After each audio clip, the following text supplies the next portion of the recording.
So guys, we just wanted to point out that these are only our perspectives and what we've learned. For educational purposes only. It's your choice to choose whether you want to apply the information we provided. Hope you enjoy. Today we're going to be talking about internal and external growth and how to become more of your authentic self. This is Beyond the Blind Podcast, Episode 2. Should be a great episode. I hope you guys enjoy. We tend to think that when people don't change their external results, then they're not growing. That's what many people may even think about me.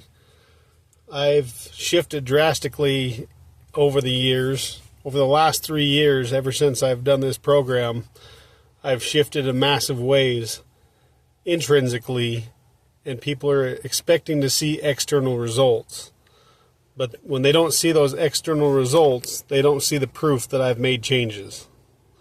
Yeah, we tend to project also that person is still the same person, but we're a new person every single day.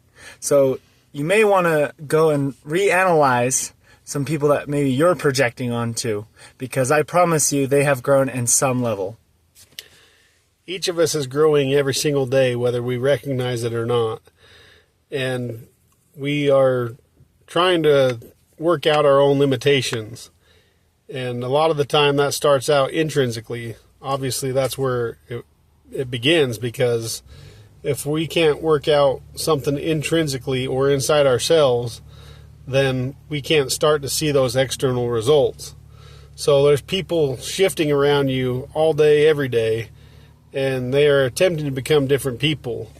And sometimes they remain stuck in this old version of themselves just because the people around them believe that they're not shifting and changing.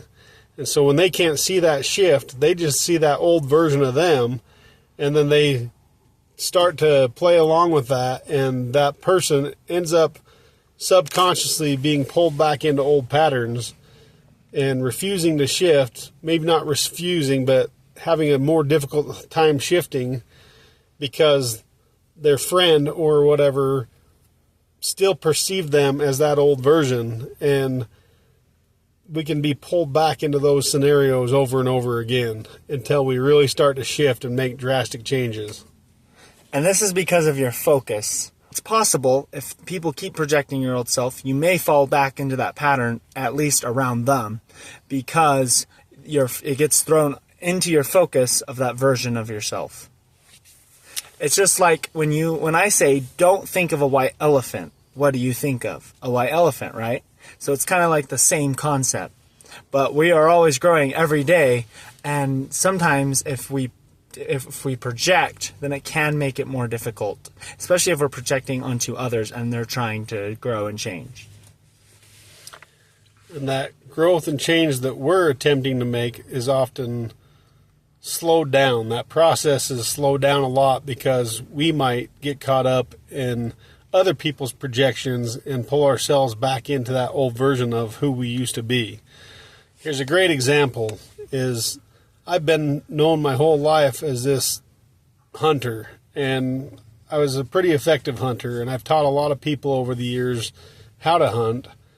I've begun to make shifts in myself around hunting and try to balance my life out, because I haven't had children and I used to hunt all the time, and that was kind of my escape. And so now that I'm going internal and I'm starting to work that out myself, I'm attempting to just balance that out, and because I haven't had children and I used to hunt all the time, and that was kind of my escape. And so now that I'm going internal and I'm starting to work that out myself, I'm attempting to just balance that out and do it in a healthy version and a towards version versus trying to escape my life and my problems through hunting. And as I've done that, people have failed to recognize that I'm attempting to change and grow. They still see me as that person that wants to hunt every single day. So I have multiple people calling me up all the time asking me if I want to go hunting, and it pulls me back into that old version because it is my comfort zone. It's something I'm very passionate about, so it's easy to get pulled back into that, but they don't recognize the shifts that I'm attempting to make within myself. And so it's just kind of difficult to pull yourself away from those scenarios and still keep those friendships.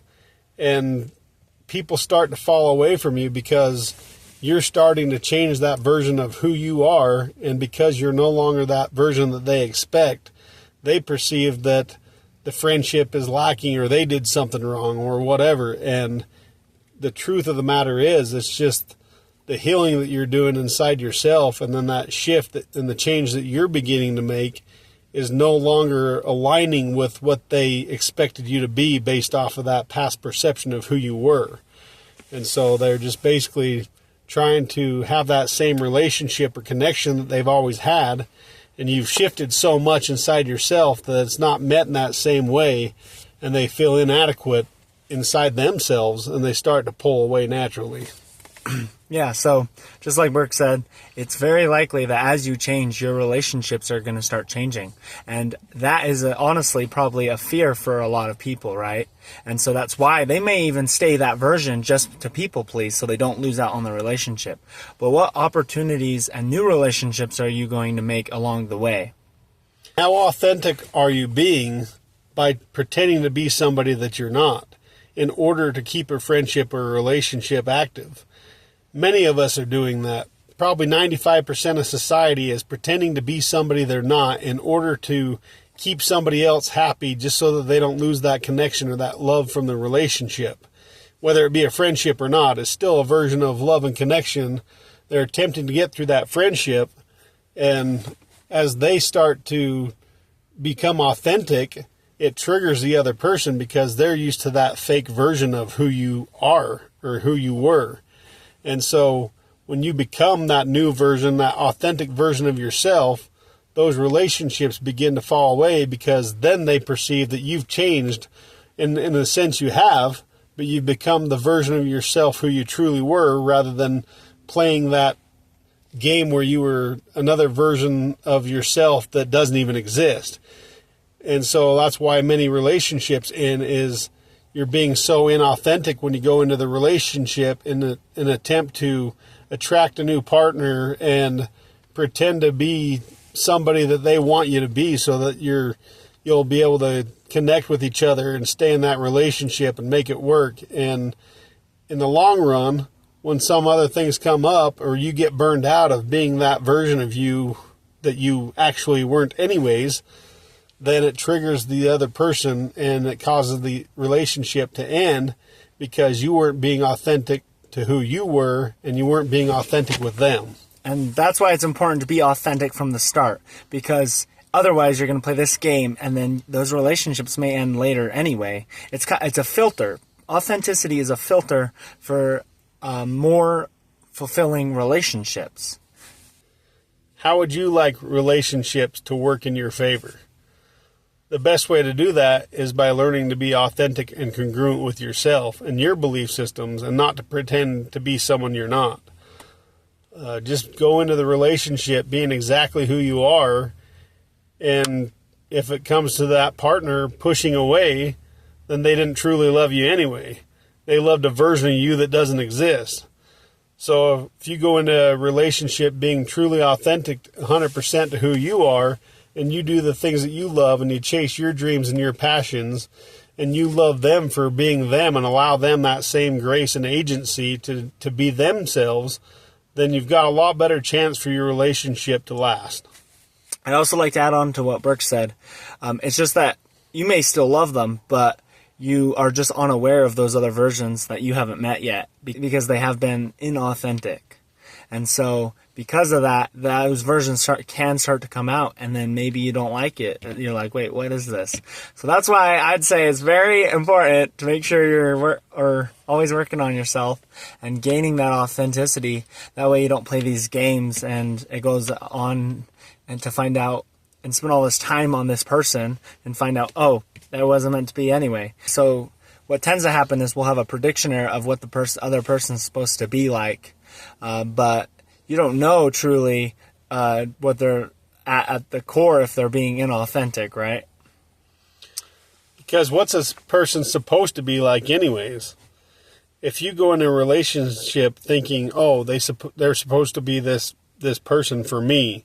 In order to be happy, they need to do this, this, and this, or else I'm not going to be happy. So let's say you go into the relationship and then they do all those things.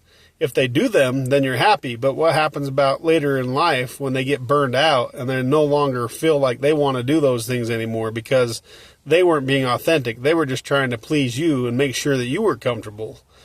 So in your comfort, it starts to create discomfort inside of them. And when those discomforts and those insecurities within themselves start to come up, then they become a different person because that's who they were all along. And you just didn't know it because when you went into the relationship, they did everything for you and they were attempting to meet your needs. And we just do it subconsciously and it's so ineffective. So I can give you a prime example of that. When I got married to my wife, she knew that I was a hunter, but she didn't realize how much I wanted to hunt. Because when I first went into the relationship, I tried to woo her over and and show her how much I loved her by being with her consistently. And when that changed, because the relationship started to get a little bit old, not that the love faded or anything, but I went hunting more. And she wasn't expecting that because that wasn't the version that I showed her when we went into the relationship.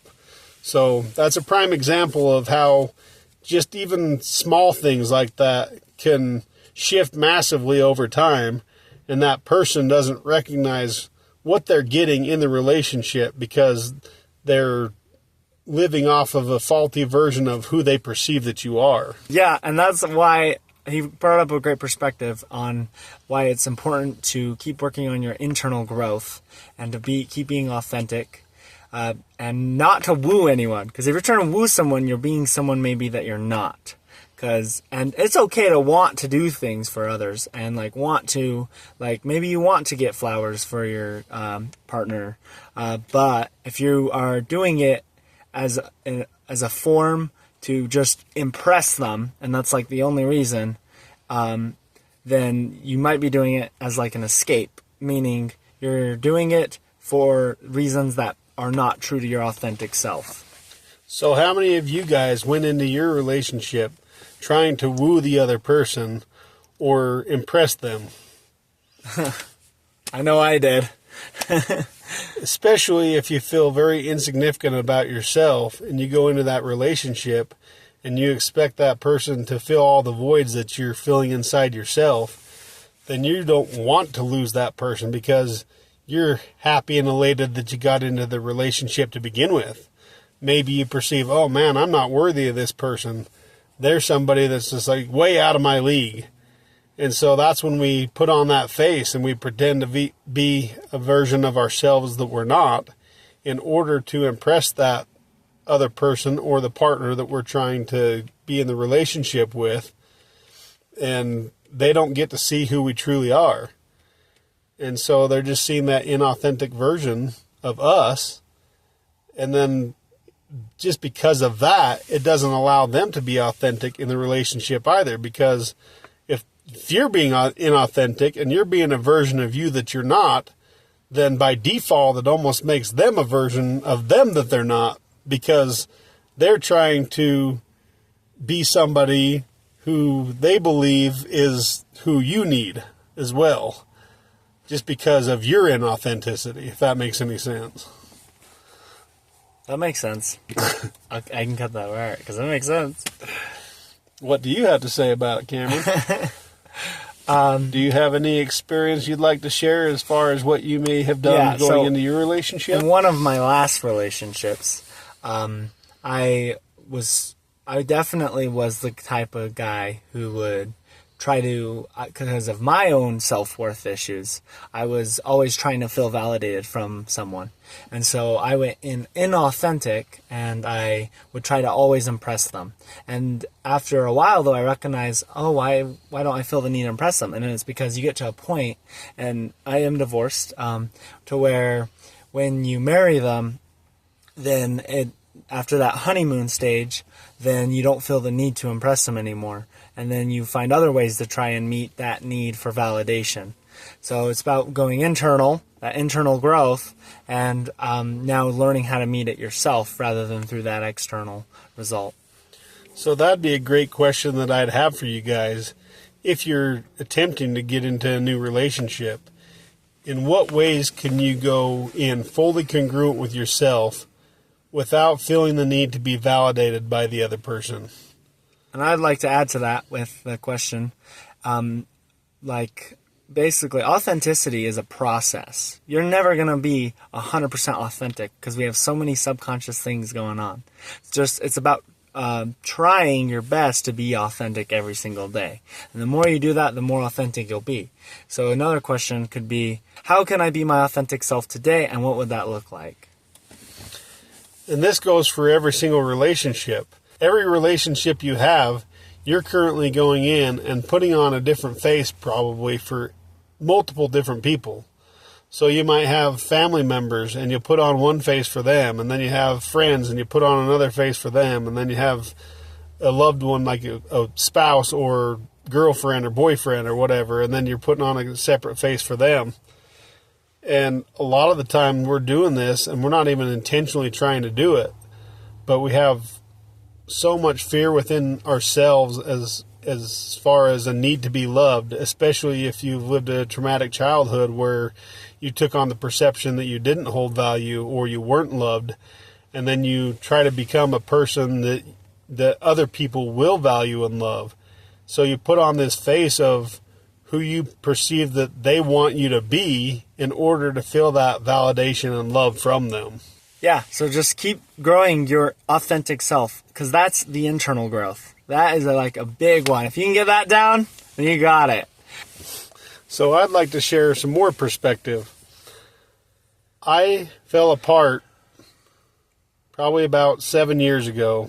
I reached my breaking point. I'd struggled with, at the time, 13 years of infertility with my wife, and I just didn't want to live anymore because I perceived that unless I could have a kid, that I didn't have any value. And I also felt like I would never find joy in life without that new life that we brought into the world. And so I fell apart.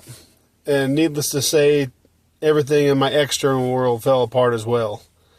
So now here I am, and I'm going inside, and I'm working on all this internal growth that most people don't recognize. There's definitely people that have seen shifts in me, and a lot of people do see how I've changed. But there's still plenty of people that still see that old version of who I was that haven't seen that growth and change internally inside of me. And so they still perceive me as this other person because of the external world that they're viewing me and judging me from. But I wanted to bring that up specifically because my house and my yard are honestly a disaster. And I have been working on trying to get those back in order. But I wanted to cover this topic because if you really think about that, if you're not organized up here, then you won't be organized in the external world. And so until you can go inside yourself and heal from those past traumas and reorganize your thoughts and get to a place that you can actually then start to take those external actions, then nothing is going to change in your external world. And so I've started to unravel that in myself and heal from more and more traumas and try to recognize those pains inside myself and heal from them so that I can start to project that externally and fix my life and get that back in order the way that I want to. But the internal work is needed first. I'd like to add also that you could possibly get the external, but it's just going to cause a deficit to get that next external thing when you don't do the internal work. I did that for a while. I was super caught up in chasing the career, and it's really freeing when you can let that go and do it as a balance rather than getting hyper focused on it. Because as soon as you get that end result, then you're going to feel a big deficit because now it's over. And then you will then need to go, or you'll feel the need to probably go chase something else. I'm a person that wants that certainty and the comfort from the external world. I've constantly chased after comfort. And as Cameron was describing, every time I get to that end result, it might make me comfortable for a moment, but then it fades off. So what do you do when the comfort fades off? You start chasing another form of comfort. You're trying to get the next hit. You're trying to find your next dopamine hit and get that certainty and that comfort from chasing after something else. So as he was describing, if we can actually not rely on that external result and fix ourselves in the process, I'm not saying anybody needs fixing, but like just my personal belief is that I know that I needed to work on my internal self to get the things that I ultimately desire. And when we can become that version of ourselves that would have those things, then we're more than likely to get those things. But until we go inside of ourselves and heal ourselves intrinsically, then that external result pretty much is not ever going to happen. For one, because we'll probably never make the attempt. We'll probably stay stuck in our comfort zone and never take any action. And probably replay all those thoughts. Like replay all those like limiting beliefs and or judgments around ourselves or around others or whatever it may be, right? So true. Because our brain is subconsciously meeting our need for dopamine through the certainty of playing those old thought patterns. When we play patterns in our brain and we go back to past events and past traumas, it's just our brain trying to get a neurochemical deficit met. And when you learn about the brain and understand neuroscience a little bit better, then you'll start to recognize those patterns that your brain is playing out subconsciously to meet the need.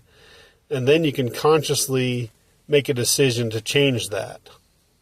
And rewire to the new pattern or the new thing that you want to take its place. Because, like I said about the white elephant, if I say don't think of a white elephant, you're going to think of a white elephant. So it's the same thing. If you tell yourself not to judge yourself, you're going to judge yourself. Because the frequency or the focus is not, or judge yourself, right? It's the not is not really there in a sense. Yeah, your brain doesn't pick up on the things that you say not to do. So if you say, oh, I'm not going to judge myself, your brain's judging yourself. You can have some awareness with that, but it's important to have a towards. So what are the things that you're currently trying to escape? When we can recognize the things that we're trying to escape, then internally, then we can start to shift our focus to find the towards version of that. To get you to your goals. And even if you don't get there, when you've gone intrinsic and have pursued the process, it gets your mind going in that direction. I've noticed as I've done that, my subconscious mind has, I didn't even know consciously I was going to do that, and then suddenly I did it because my subconscious knew, right? That other part of you, or you can say other part of you, knew what to do. So when your brain starts to see the intrinsic value it's going to get from the external thing, without even needing that external thing, it automatically starts to chase after it.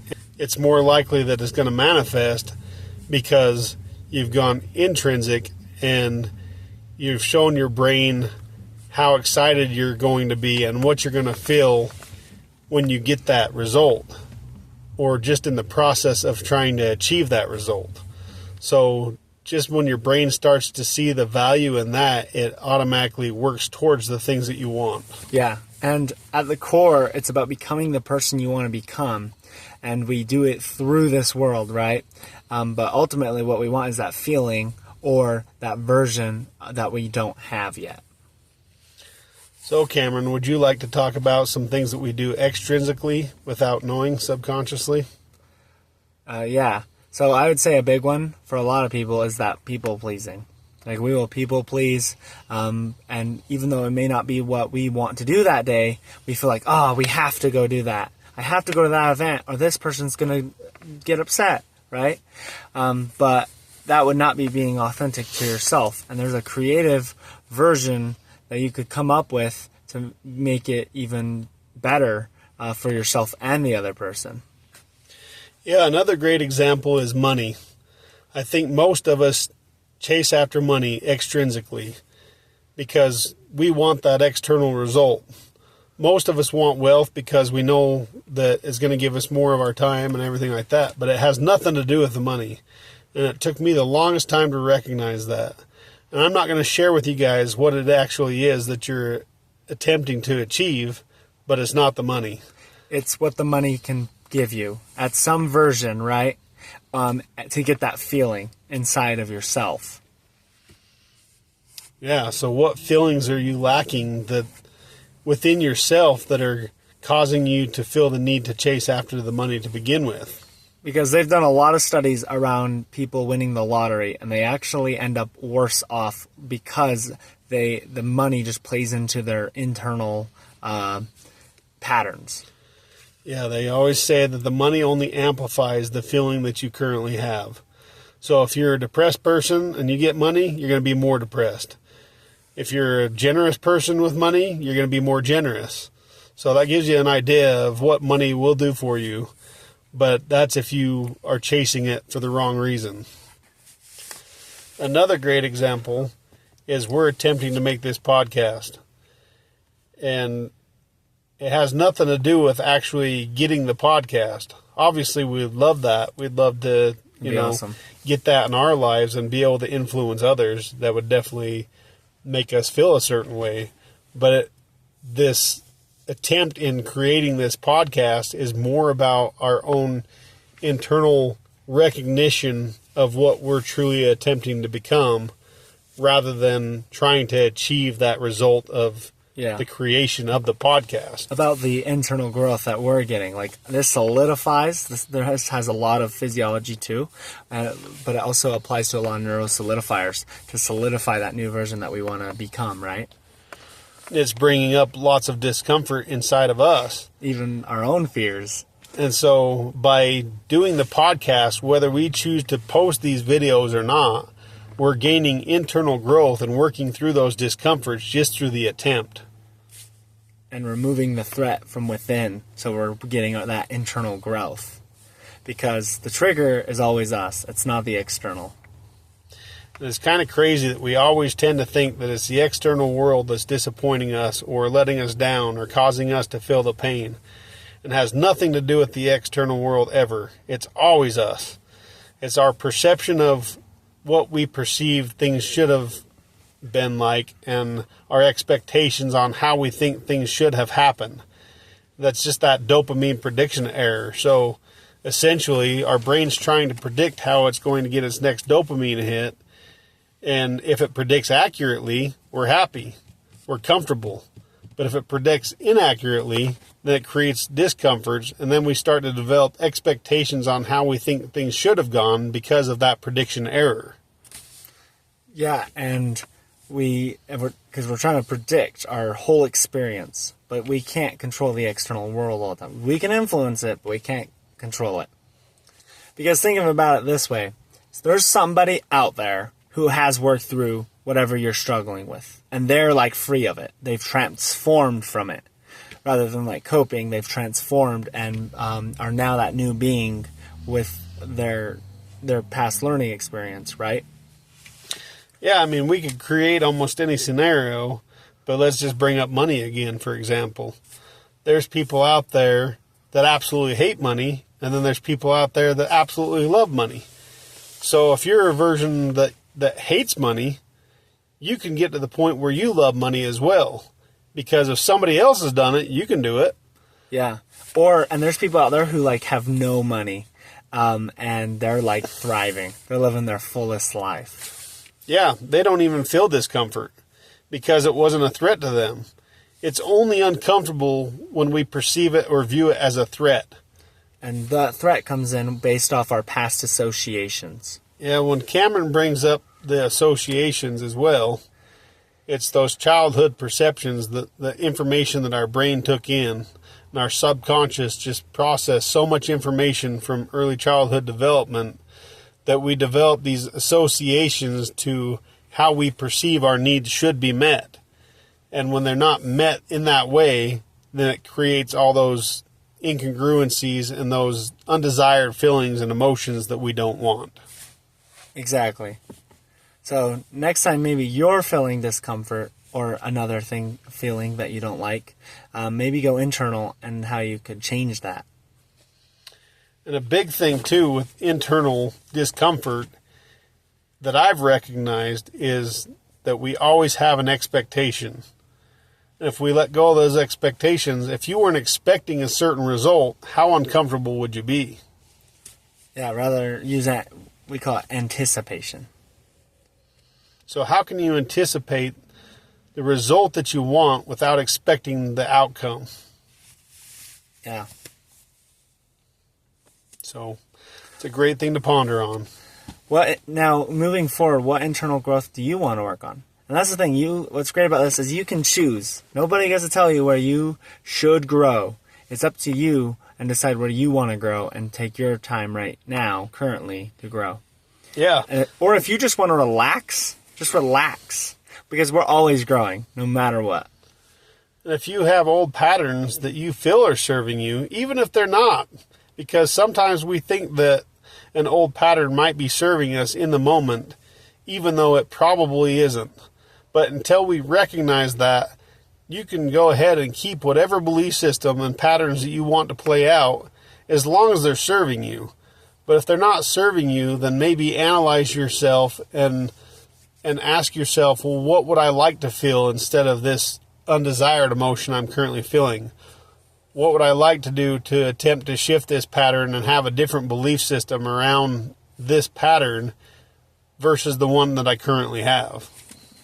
Yeah. So focus on your internal growth. What are you doing? Celebrate it. That's one of the no solidifiers. And yeah, just keep going. Keep going in that internal growth. So go chase after that comfort. Internally.